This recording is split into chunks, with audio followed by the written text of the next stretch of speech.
아멘. 이 세상에 수많은 말들이 있고 단어들이 있지만 그 중에 가장 소중한 단어가 뭘까? 가장 듣고 싶은 단어, 가장 좋아하는 말, 그것이 뭘까? 우리 모두가 다 공통되게 사랑이다 이렇게 생각할 겁니다. 사랑, 말만 들어도 좋은 단어, 사랑, love. 생물이 아닌 이 워터, 이 물도 말이죠. 내가 너를 사랑해라고 하는 말과 내가 너를 미워해라고 하는 말을 구분하고 다르게 반응한다는 놀라운 사실이 있지 않습니까?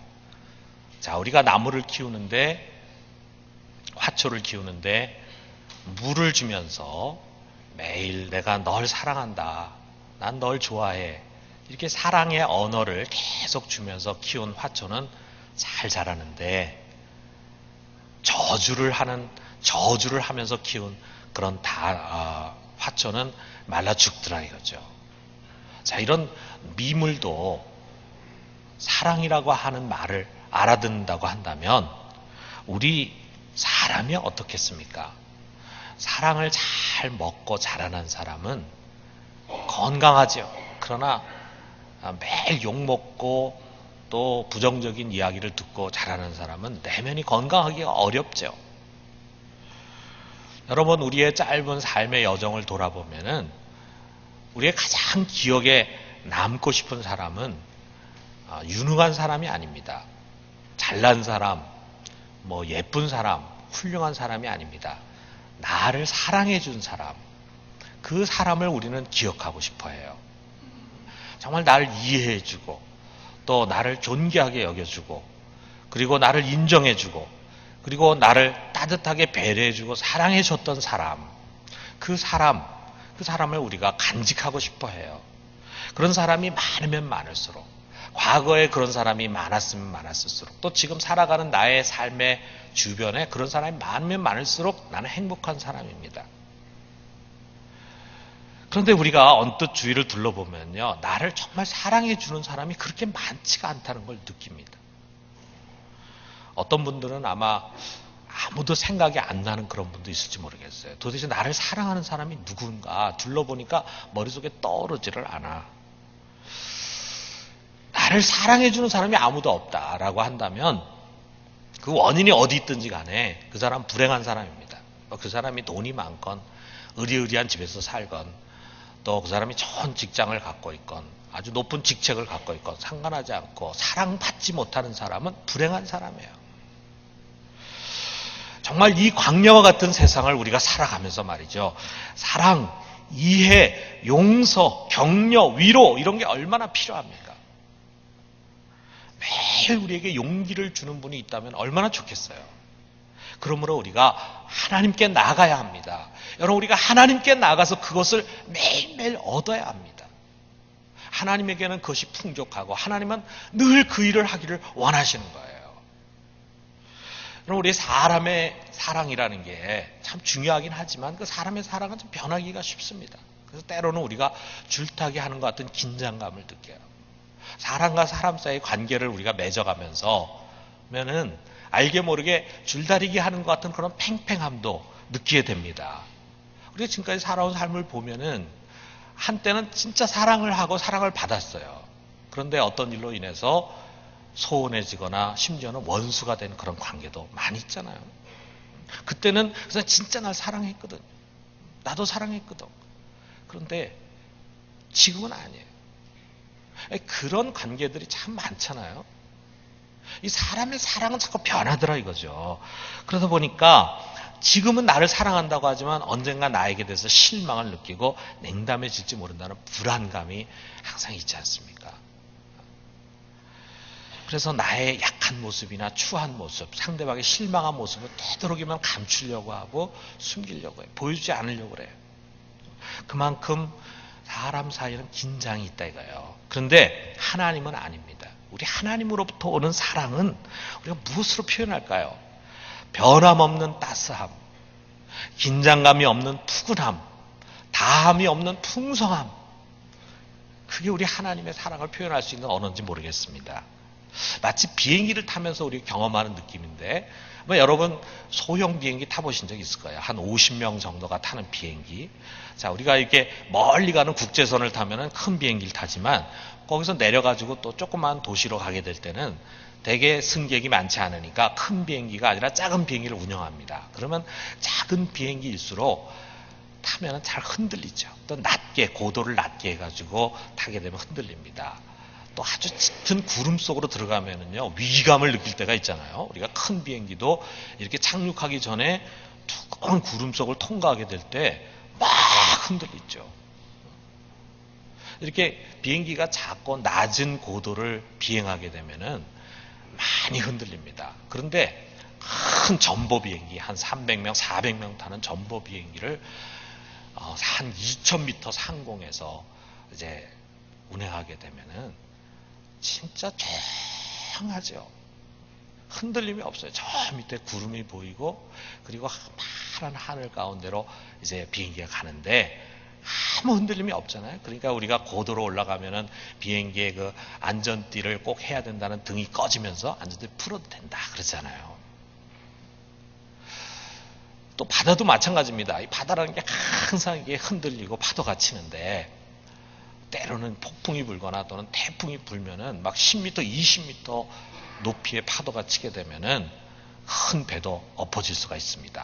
그래서 잠잠하게 기분 좋게 항해하다가 갑자기 이런 태풍을 만나거나 폭풍을 만나면은 배가 파손할 수도 있다 이거예요.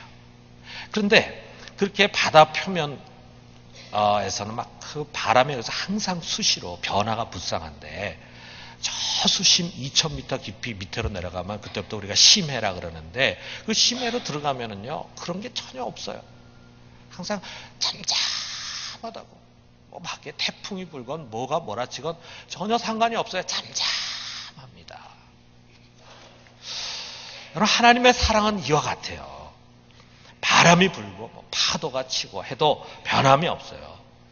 우리 사람의 사랑은요, 대상인 내가 어떻게 변하느냐에 따라서 그 사랑이 바뀔 수가 있어요. 내가 자꾸 그 사람에게 실망 끼친 일을 하거나, 내가 뭔가 그 사람 만족시켜주지 못하거나, 내가 뭔가 그 사람의 기대에 부응이 되지 못하면 그 사랑이 변해, 식어버려요. 그런데 우리 하나님은 사랑의 대상하고는 전혀 관계가 없습니다. 사랑의 대상이 되는 내가 잘못해도, 내가 추하고 실망스러운 모습을 보여도 전혀 변함이 없어요. 왜 그렇습니까? 본래 내가 추한 죄인이었을 때 하나님 날 사랑했거든요. 내가 하나님 앞에 마음에 드는 모습을 가졌을 때, 내가 뭔가 하나님께 경건한 자가 됐을 때 하나님 날 사랑하신 것이 아니라, 내가 하나님을 전혀 모르고 하나님 믿지도 않고 하나님 알지도 못하고 하나님 뜻대로 살지도 않고 여전히 죄 가운데 있을 때 하나님 날 사랑하셨거든요. 그렇기 때문에 그의 사랑은 나에 의해서 전혀 변하지를 않아요. 사랑은 하늘보다 높고 바다보다 깊고 누가 그것을 다 측량할 수 있겠습니까? 그렇기 때문에 그 사랑 안에 들어오는 자는 정말 행복한 자예요. 그 사람이 뭐 세상에서 지금 실직을 하고 있건, 경제적인 어려움을 겪고 있건, 질병을 앓건, 무슨 어떤 어려운 문제를 갖고 있다 할지라도 그가 하나님의 사랑 안에 들어와 있다 하면 그 사람은 행복한 사람입니다. 우리 로마서에 보면 이런 말씀이 있어요. 로마서 9장 13절에 보면은, 자, 우리 같이 한번 읽어봅시다. 기록된 바 내가 야곱은 사랑하고 에서는 미워하였다 하심과 같으니라 그랬어요. 이게 야곱과 에서 우리가 잘 아는 것처럼 쌍둥이잖아요. 그런데 야곱은 사랑하고 에서는 미워했다. 야곱은 하나님의 사랑을 받는 자였습니다. 반면에 에서는 미움의 대상이었어요. 그렇다면 결론은 분명하죠. 사랑을 받는 야곱은 행복하고 미움받는 에서는 불행한 거죠. 야곱의 삶은 하나님의 손 안에 있는 것이고 에서의 삶은 하나님의 손 밖에 있는 것입니다. 자, 우리가 하나님의 손 안에 야곱의 삶이 있다고 해서 우리가 구약을 보면은 뭐 그의 삶이 항상 평탄하고 형통하고 문제 없었던 게 아니잖아요. 참 20년 동안 자기 삼촌 집에 가가지고 온갖 서름을 다 겪고 종살이하고 시련을 겪고 다 경험하고, 뭐 나중에도 또 자기 아들이 또 짐승에 몰려 죽었다, 애굽의 종으로 팔려갔다, 이런 소문을 들으면서 참 야곱의 인생이 파란만장하지만 그의 인생은 하나님의 손 안에 있었다. 그렇기 때문에 그는 성공적인 삶을 산 것이다. 그러나 에서는 하나님의 손 밖에 있었다 이거예요. 그래서 야곱은 성공한 인생이 되고 에서는 실패한 인생이 된 것입니다. 여러분, 이 세상에는 야곱과 에서 단 두 종류의 사람들이 살고 있어요. 이미 하나님의 사랑 안에 들어와서 야곱이 된 사람이 있고, 아직 그 사랑 안에 들어오지 못해서 에서로 남아있는 사람들이 있습니다. 우리도 모두 다 과거에는 다 에서였어요. 하나님의 사랑 밖에 있었고 하나님의 사랑을 받지 못하고 있었습니다. 그때 우리 모습이 어땠는가? 그때는 우리는 잘 몰랐어요. 그런데 우리의 모습을 성경이 이렇게 가르쳐주고 있어요. 에베소서 우리가 아까 읽은 2장 1절에 3절을 보면은 그는 허물과 죄로 죽었던 너희를 살리셨도다. 그때 너희는 그 가운데서 행하여 이 세상 풍조를 따르고 공중의 권세 잡은 자를 따랐으니 곧 지금 불순종의 아들들 가운데서 역사하는 영이라. 전에는 우리도 다 그 가운데서 우리 육체의 욕심을 따라 지내며 육체와 마음에 원하는 것을 하여 다른 이들과 같이 본질상 진노의 자녀였더니, 이렇게 말씀합니다. 정말 섬뜩한 말이죠.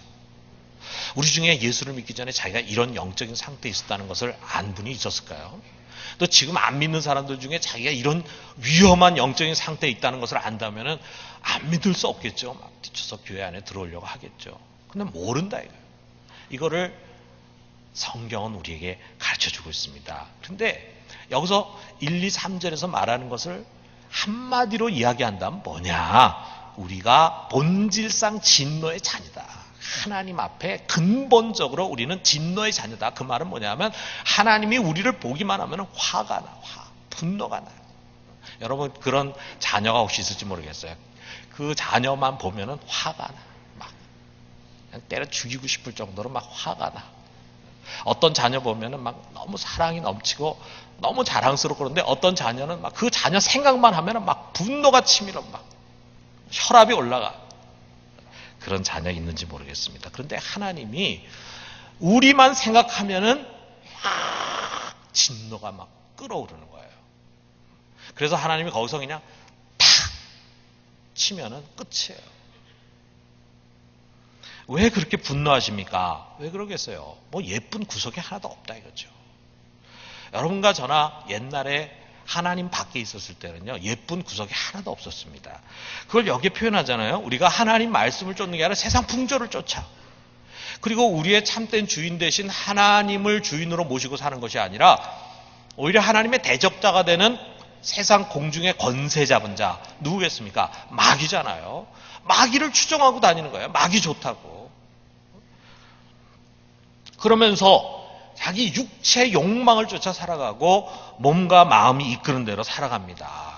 그렇게 살았어요, 우리가. 그러다 보니까 영이 허물과 죄로 죽어버렸다. 한마디로 말하면은 하나님과 대적하는 원수의 자리에 우리가 서 있었던 거예요. 원수. 이게 바로 에서입니다. 여러분 한번 생각해 보세요. 생명과 기쁨과 행복과 소망과 사랑의 근원이 되시는 그 하나님과 대척점에 서가지고 원수가 돼 있는 사람이 어떻게 행복할 수 있겠어요? 여러분, 하나님이 없는 행복, 그거 행복 아닙니다. 그건 사이비 행복이고 그건 일시적인 행복이에요. 여러분, 우리 주위에 하나님이 없이도 행복한 것처럼 보이는 그거는 행복이 아니에요. 우리가 정신 차려야 합니다. 그것을 행복이라고 생각하고 그걸 부러워하는 것, 그거는 옳은 게 아니에요. 그거는 눈먼 행복이고 일시적인 행복이에요. 그 위에 지금 하나님의 진노의 그릇이 이렇게 부어지고 있다고 하는 것을 우리가 한번 영적으로 상상해 본다면 어떻게 우리가 그걸 행복이라고 말할 수 있겠습니까? 우리가 바로 그와 같은 근본적으로 하나님의 진노의 자녀였다 이거예요. 그러던 우리에게 큰 변화가 왔습니다. 그 변화가 뭐 우리에게서 시작된 게 아니에요. 우리가 내가 이러다 죽겠다, 정신 차리자, 바르게 살아야 되겠다 이렇게 해가지고 우리의 삶에 변화가 온 것이 아니라 그 변화는 하나님으로부터 시작이 됐어요. 우리 하나님이 우리의 이런 비참한 모습을 보고 불쌍히 여기셔서 그 큰 풍성한 긍휼함을 쫓아서 우리에게 큰 사랑으로 사랑을 베푸셨습니다. 그 사랑을 어떻게 실천하셨는가 하는 게 요한일서 4장 9절에서 10절이 나와요. 자, 우리 같이 한번 읽어봅시다. 하나님의 사랑이 우리에게 이렇게 나타난 바 되었으니 하나님이 자기의 독생자를 세상에 보내심은 그로 말미암아 우리를 살리려 하심이라. 사랑은 여기 있으니 우리가 하나님을 사랑한 것이 아니요 하나님이 우리를 사랑하사 우리 죄를 속하기 위하여 화목제물로 그 아들을 보내셨습니다. 우리가 하나님을 사랑하지 않았어요. 지금 자기를 죽일 수도 있고 심판할 수 있는 그분에 대해서 우리가 아무것도 아는 게 없다 보니까 빨리 그분의 마음에 들게 우리의 삶을 고치고 이렇게 해야 되는데 그것도 모르니까 우리는 그냥 우리 멋대로 산 거예요. 그런데 하나님이 우리를 사랑해서 그 아들을 화목제물로 보내셨다. 그래서 우리 대신에 그분이 우리가 담당해야 할 모든 죄값을 지불하시고 우리 속에 하나님 미워하는 그 모든 것들을 제거하기 위해서 그분이 다 가져가셔서 하나님 미움의 대상이 돼가지고 그가 십자가에서 심판을 받고 징계를 받고 죽임을 당한 것입니다. 그래서 우리의 죄가 속해졌어요. 그래서 우리 속에 하나님 미워할 만한 것들을 다 제거해 가셨어요. 그리고 우리를 아들로 삼아서 그리스도와 함께 연합하게 하셨어요. 그래서 여기 5절 6절에 그 말씀이 나옵니다. 허물로 죽은 우리를 그리스도와 함께 살리셨고 너희는 은혜로 구원을 받은 것이라 또 함께 일으키사 그리스도 예수 안에서 함께 하늘에 앉히시니 여기 지금 살리시고 일으키사 앉히신다 과거형입니다. 우리를 그리스도와 함께 하늘 보좌에 앉히셨다. 이 표현이 무슨 말이냐? 우리에게 하늘의 영광과 영화로 입혀주셨다라고 하는 거예요. 그러니까 우리가 과거에는 하나님의 원수였던 자였는데 이제는 하나님의 왕자의 자리에 앉는 영광을 앉게 됐다 이거예요. 그러니까 여러분 우리가 과거에는 에서였는데 갑자기 점진적으로도 아니야. 갑자기 우리가 야곱이 되고 말았습니다. 그리스도로 말미암아 과거에 미움의 대상이었는데 지금은 사랑의 대상이 됐어요. 이게 복음입니다. 여러분 우리가 무슨 사랑받을 만한 그런 자격이 갖춰져 있는 것도 아니고 그리고 우리가 무슨 선한 일이나 의로운 일을 행해서 하나님이 우리의 행위를 달아보시고 아 그래 저 정도면 내가 사랑할 수 있겠다 해서 하시는 것이 아니에요. 전혀 아니에요. 우리가 한 것은 아무것도 없어요. 모든 것이 다 오직 하나님의 은혜입니다. 그래서 여기 8절 9절에 이 말씀을 주시는 거예요. 우리 8절 9절에 있는 말씀 같이 한번 읽도록 합시다. 너희는 그 은혜에 의하여 믿음으로 말미암아 구원을 받았으니 이것은 너희에게서 난 것이 아니요 하나님의 선물이라 행위에서 난 것이 아니니 이는 누구든지 자랑하지 못하게 합니다. 전적으로 하나님의 은혜다. 마치 뭐가 같냐면 우리가 정말 누더기 냄새나는 옷을 입고 1년 동안 목욕 안 해가지고 머리끝부터 발끝까지 때로 찌드럭 해서 냄새 나는 사람인데 하나님이 우리를 모셔다가 그래서 우리를 옷을 다 벗기고 그리고 깨끗이 목욕을 시키는 거예요. 난 한 거 아무것도 없이 그냥 가만히 누워있는데 그분이 샤워기 가져다가 그 다음에 샴푸 가져다가 그 다음에 비누 가져다가 우리 머리끝부터 발끝까지를 다 손수 씻어주십니다. 때도 다 팍팍 밀어주십니다. 다 그렇게 하고 그 다음에 드라이기 가지고 머리 다 말리고 그 다음에 몸 수건으로 다 닦아주시고 그 다음에 네이 다 입혀주시고 그 다음에 와이셔츠 입히고 이렇게 넥타이 매주시고 그 다음에 양복 다 입혀가지고 멋쟁이로 만들어주시는 거예요. 내가 한 건 아무것도 없는데 그냥 거지 같은 나를 이렇게 왕자 같은 모습으로 변화시켜 주시는 거예요. 하나님의 은혜다. 이거 우리가 이걸 어떻게 표현할 수 있을까? 그래서 여기 4절에 그 큰 사랑을 표현합니다. 그리고 7절에 보니까 그 은혜의 지극히 풍성함.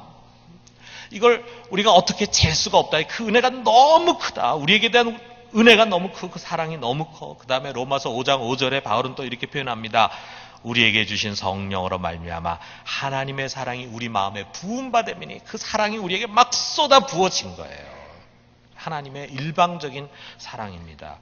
그래서 우리는 이제 야곱이 됐어요. 그의 사랑 안에 거하는 자가 되고 그의 사랑을 받는 자가 됐습니다. 과거에는 우리가 에서로 있을 때는 하나님 우리만 보면 화가 났는데 지금은 하나님이 여러분 한 사람 한 사람 볼 때마다 너무 좋아요. 미소를 지으시는 거예요. 여러분 그 미소를 느끼십니까? 못 느끼는 거예요.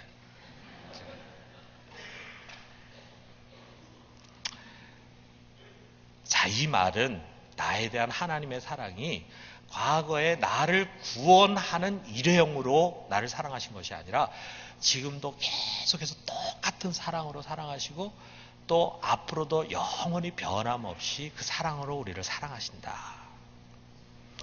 여러분 이 사랑이 말이에요. 나의 조건에서 좌우되는 게 아니에요. 내가 경건하게 산다. 기도도 많이 하고 전도도 많이 하고 말씀도 잘 읽고 또 삶 속에서 말씀대로 순종하며 잘 살아간다. 그래서 하나님 날 사랑하고 그렇게 살지 못하고 내가 부족하고 또 심지어는 죄를 범한다고 해서 하나님이 내게서 사랑을 거두고 이거 아닙니다. 우리가 만약에 죄를 계속해서 죄를 지었는지도 모르고 목이 고다가지고 그 죄 가운데 거하면 하나님이 어떻게 하겠어요? 징계를 하시죠. 채찍을 드시죠. 그렇지만 그 채찍을 드는 게 고난으로 우리가 나타난 그것이 하나님 원래 사랑하지 않아서가 아니라 사랑하기 때문에 우리가 잘못하는데도 채찍을 들지 않으면 그건 사생아라. 사랑이 없는 거죠. 그런데 우리가 잘못할 때마다 하나님이 때로는 채찍질 해가지고 깨우쳐 주시고 하는 것도 우리를 사랑하기 때문에 하는 것이라 이거예요. 변함없는 사랑. 이 견고한 사랑에서 누가 우리를 끊을 수 있겠는가? 누가 우리를. 그런데 문제가 뭡니까? 제가 그랬잖아요. 여러분, 하나님이 여러분을 사랑하는 그 눈길을 느낄 수 있느냐 그랬는데 참 우리 많은 성도들이 이 지극히 크신 사랑 안에 머물고 있는 야곱임에도 불구하고 행복을 느끼지 못해요. 예수를 믿는데 행복하지 않아요.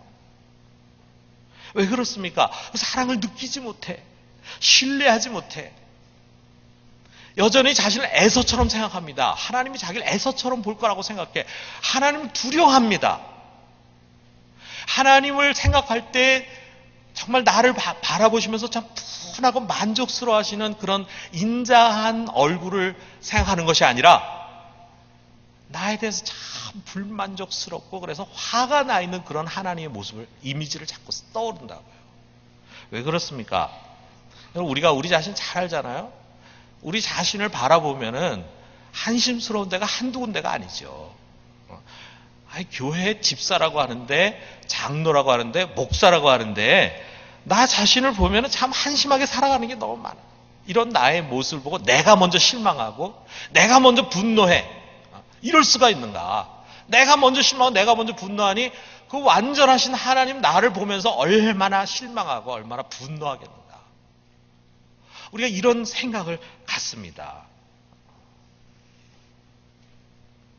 그러니까 하나님이 나를 정말 사랑의 눈으로 바라보신다라는 생각을 갖지 않으니까 기쁨이 없어요. 자신감이 없어요. 무능한 그리스도인이 되는 겁니다. 거꾸로 우리가 이 하나님의 사랑을 어떤 상황에서든지 우리가 신뢰한다면 그것은 거대한 영적인 안전망이 되는 거예요. 그래서 고난이 와도요. 고난이 오면 누구나 다 불행하게 생각하지만 고난이 와도 하나님의 사랑에 대한 굳은 신뢰가 있는 사람은 그것을 긍정적으로 해석을 해. 그것을 뛰어넘게 된다 이거예요. 자, 우리가 이런 걸 한번 상상을 해봐요. 자, 우리 김 집사가 있습니다. 김 집사가 이제 아침에 출근을 하려고 하는데 구두끈을 매는데 하나님 음성을 딱 들었어요. 무슨 음성이냐? 김 집사야. 사랑해. 내가 너를 얼마나 사랑하는지 아니? 이 음성을 육성으로 들었다 한번 생각해봐요. 정말 까무라칠 노릇이죠. 그 만약에 육성으로 여러분 들었다 하면 얼마나 충격이 되겠습니까? 여러분 여기서 만약에 육성으로 하나님이 여러분 앞에 보이는 모습으로 나타나가지고 아무개야 내가 너 정말 사랑해 요 한마디만 해주면 다 까무라칩니다. 다 놀랄 거예요. 그리고 너무 감격스러워가지고 아마 눈물을 펑펑펑펑 흘릴 거라. 그런데 이 김 집사가 말이에요. 아침에 출근하는데 바쁘게 출근하는데 에이, 내가 너를 사랑해 하는 하나님의 음성을 정말 들었습니다.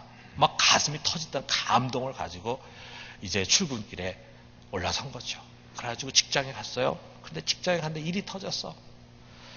지난달 형편없는 실적 그걸 가지고 부장한테 불려가지고 호출돼가지고 막 부장한테 야단을 맞습니다. 당신 이렇게 직장 생활하려면 당장 그만둬 사표 써 뭐 이렇게 하면서 온갖 자존심을 짓밟는 그런 책망을 막 잔뜩 듣고 이제 나옵니다. 그러면 참 평소 같으면 마음이 지옥이 되는 거죠.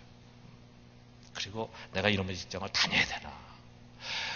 또 그래서 다른 한편으로는 또 두렵고 걱정이 되고 자괴심에 빠지죠. 난 왜 이렇게 무능할까? 아, 이러다 내가 진짜 이 직장을 잃어버리면 그 다음에 어떻게 될까? 우리가 이런 걱정이 오면 꼭 이렇게 꼬리에 꼬리를 물고 상상을 하잖아요. 아, 이걸 직장을 잃어버리면 나 같은 나이에 또다시 직장을 어떻게 구할 수 있을까? 그러면 아직 우리 애들이 공부를 해야 되는데 이 학자금 어떻게 대줄 수 있을까? 어떻게 살아갈 수 있을까? 이러다가 정말 큰일 나는 거 아닐까? 막 이런 생각을 하면서 그냥 마음이 무너지는 거죠. 평상시 같았으면 그랬을 텐데 오늘은 아니에요. 왜? 아침에 하나님이 내가 널 사랑해 이 말씀을 들었거든. 그게 가슴에 새겨 있거든. 그래서 생생하게 남아있으니까 오히려 안정된 심령이 흔들리질 않습니다. 그리고 이 구절이 생각나는 거예요. 로마서 8장 37절에 그러나 이 모든 일에 우리를 사랑하시는 이로 말미암아 우리가 넉넉히 이기느니라. 이 모든 일에 나를 사랑하시는 그분 때문에 내가 넉넉히 이길 수 있다. 이 말씀이 탁 떠오르는데 아니 하나님이 나를 사랑하시는데 하늘과 땅의 권세를 가지신 그분 열면 닫을 자 없고 닫으면 열 자 없고 우리 인간의 생사화복을 쥐고 계신 그 하나님 나를 사랑하시면 되는 거지.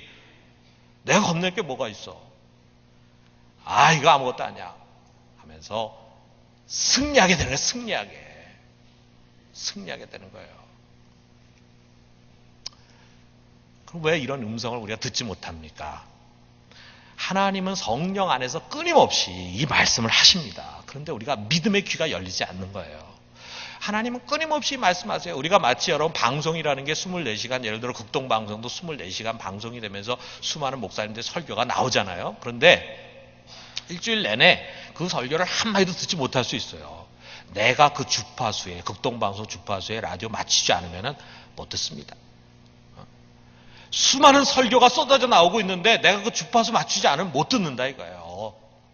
지금도 내가 이렇게 설교를 하는데 우리 중에서 딴 생각 지금 집에 그 소뚜껑 제대로 닫히고 왔나 뭐 이런 생각이라든지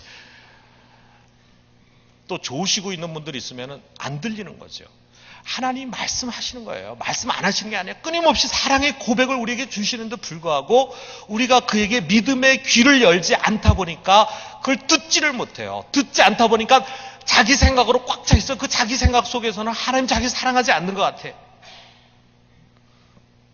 여러분 하나님께서 보혜 성령 보내주셨잖아요. 보혜사라는 것은 위로하시는 분, 돕는 분이라는 뜻인데 성령이 우리의 보혜사가 돼가지고 성령이 매 순간순간 하시는 말씀에 우리는 귀를 열고 들어야 합니다. 성령이 뭐라고 말씀하시는지 아세요? 내가 어떤 처지에 처했든지 내가 어떤 잘못을 범했든지 심지어 내가 나를 인정하든 인정하지 않든 나는 너를 사랑한다. 여러분 믿으십니까? 난 너를 사랑한다. 왜?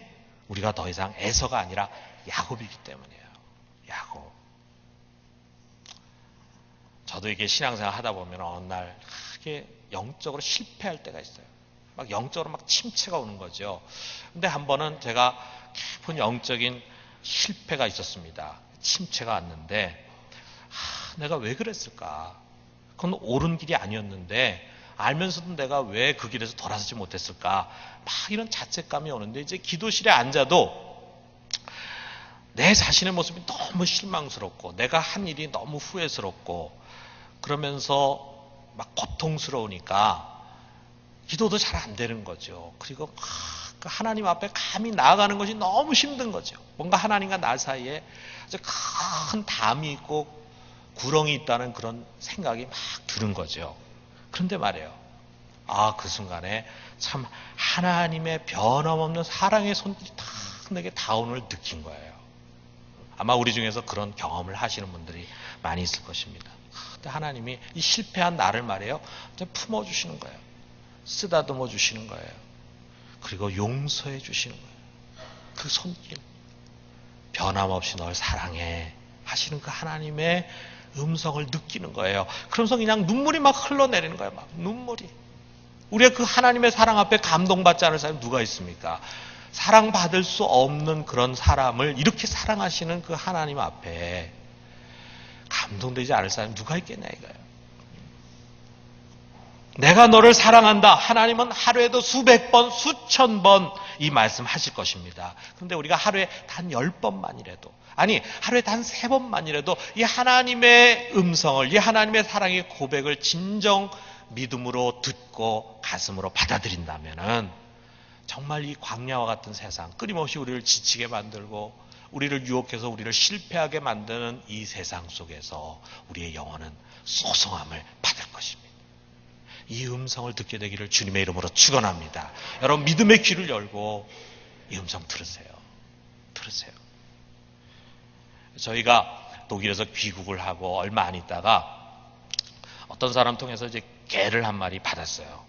욕셔 테리어를 받았습니다. 그래서 그 개를 9년 정도를 키우다가 작년에 저희들이 이제 휴가를 간 사이에 그 개가 병으로 이제 죽었습니다.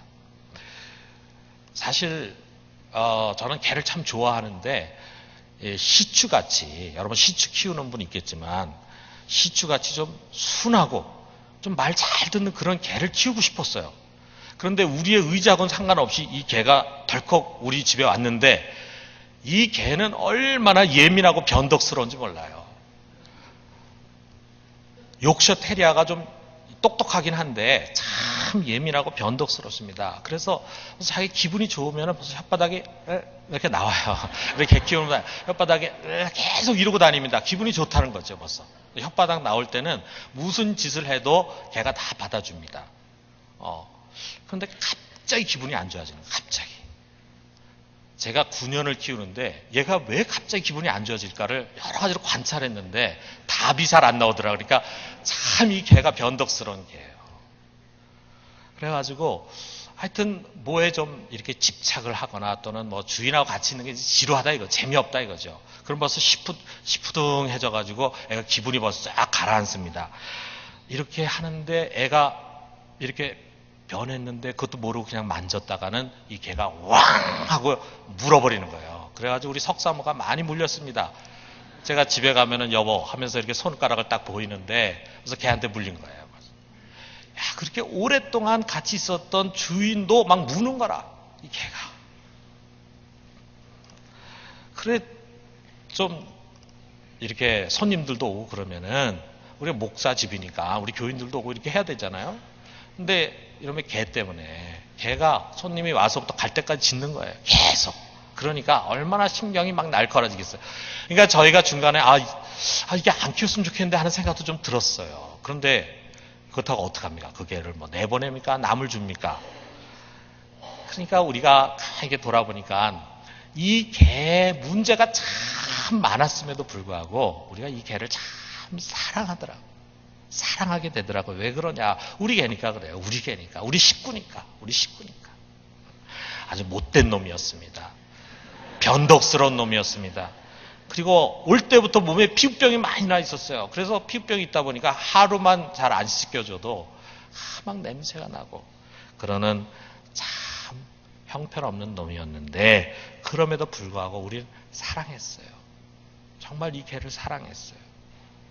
때로는 우리가 이 개가 약했기 때문에 이 개를 더 사랑했어요. 만약 이 개가 정말 좋은 개요, 누구나 사랑스러운 개였으면은 다른 사람에게 보냈을지도 몰라요. 그런데 아무도 이 개를 사랑해주지 않을 것 같으니까 우리가 이 개를 끝까지 안고 이 개를 사랑했어요. 이 개를 죽을 때까지 키웠습니다. 근데 돌아보면은 제가 바로 하나님 앞에서 그런 놈이라는 생각이 들어요. 우리 하나님 아버지가 보실 때도 아마 그렇게 생각할 겁니다. 참 변덕스럽고 여전히 자기 중심적이고 하나님 싫어하는 짓 잘하고 심지어는 개가 주인 대들고 물듯이 성령의 근심거리가 되는 일들이 한두 가지였겠어요. 근데 그럼에도 불구하고 하나님 나를 사랑하십니다. 하나님 우리를 사랑하십니다. 왜? 우리가 그의 사랑을 입은 자녀가 됐기 때문에 그는 우리를 변함없이 사랑하세요. 저는 그것을 잘 알고 있습니다.